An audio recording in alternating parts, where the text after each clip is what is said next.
بسم اللہ الرحمن الرحیم۔ نباتہ نے حضرت علی علیہ السلام سے ایک حدیث نقل کی ہے کہ جناب ذوالقرنین نے حکما اور دانشوروں سے سن رکھا تھا کہ زمین میں ظلمات نام کی ایک جگہ موجود ہے، پیغمبروں سمیت کوئی بھی اس کا راستہ نہیں پا سکا ہے۔ انہوں نے ارادہ کیا کہ اس منطقہ کی جانب سفر کریں اور اس کے رازوں کو بھی جانے۔ وہ ایک مسلح لشکر کے ہمراہ سینکڑوں حکما اور دانشوروں کو لے کر روانہ ہوئے۔ بالآخر وہ اس منطقہ میں پہنچ گئے۔ وہ اسی سرزمین پر 40 شب و روز سفر کرتے رہے اور عجیب و غریب چیزیں دیکھیں، یہاں تک کہ انہوں نے وہاں پر ایک خوبصورت جوان دیکھا جو سفید لباس میں ملبوس تھا اور آسمان کی طرف دیکھ رہا تھا اور اپنا ہاتھ اپنے موہے پر رکھا ہوا تھا۔ اس جوان نے جب ذوالقرنین کے چلنے کی آواز سنی تو کہا، تم کون ہو؟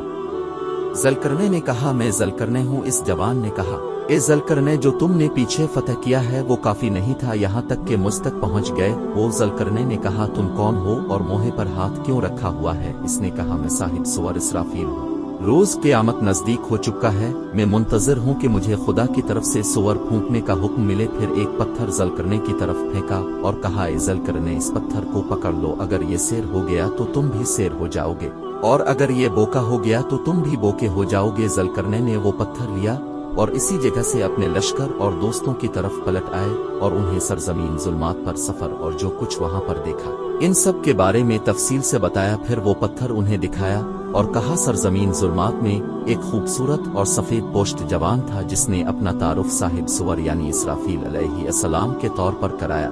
انہوں نے مجھے یہ پتھر دیا اور کہا، اگر یہ پتھر سیر ہو گیا تو تم بھی سیر ہو جاؤ گے، اور اگر یہ بوکا ہو گیا تو تم بھی بوکے ہو جاؤ گے۔ اب آپ لوگ مجھے بتائیں کہ اس پتھر اور پیغام میں راز کیا ہے؟ انہوں نے ترازو لانے کا حکم دیا۔ ترازو لیا گیا، اس پتھر کو ترازو کے ایک پڑی میں رکھا گیا، اس کے ماند اتنا ہی بڑا پتھر دوسرے پڑی میں رکھا گیا، یہ پتھر بھری رہا، اس کے ساتھ ایک اور پتھر رکھا گیا، یہ پتھر پھر بھی بھری رہا، اسی طرح اس جتنے 1000 پتھر ایک پڑی میں اور وہ اکیلا پتھر دوسرے پڑی میں رکھا گیا تو صاحب صور والا یہ پتھر پھر بھی بھاری پڑا۔ وہاں پر موجود تمام لوگ رانوہے پریشان ہو گئے اور کہا، اے ہمارے آقا، ہم اس پتھر اور اس کے ہمراہ پیغام کے بارے میں کچھ نہیں جانتے ہیں۔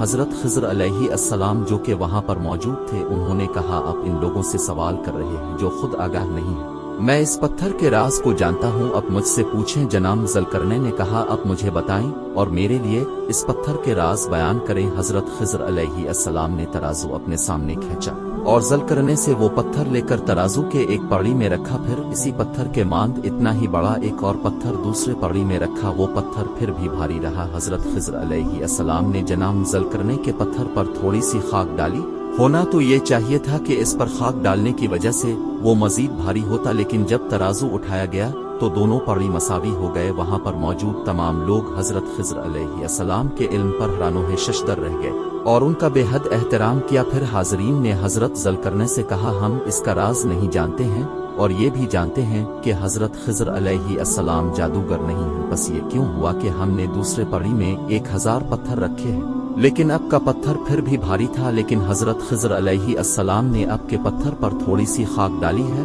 اور ایک ہی پتھر کے ساتھ وزن کیا ہے تو دونوں پڑی مساوی اٹھے ہیں۔ جناب ذوالقرنین نے حضرت خضر علیہ السلام سے کہا، ہمیں اس کا راز تفصیل کے ساتھ بتائیں۔ حضرت خضر علیہ السلام نے فرمایا، خدا کا فرمان اپنے تمام بندوں کے درمیان نافذ ہے، اس کی سلطنت تمام چیزوں پر قاہر و غالب ہے اور اس کی حکمت مشکلات کو بیان کرتی ہے۔ اللہ تعالیٰ تمام انسانوں کو ایک دوسرے کے ساتھ آزماتا ہے اور اب مجھے اور آپ کو ایک دوسرے کے ہمراہ آزمایا ہے۔ اے ذوالقرنین، یہ پتھر ایک مثال ہے جو آپ کے لیے صاحب صور اسرافیل علیہ السلام نے بیان فرمائی ہے۔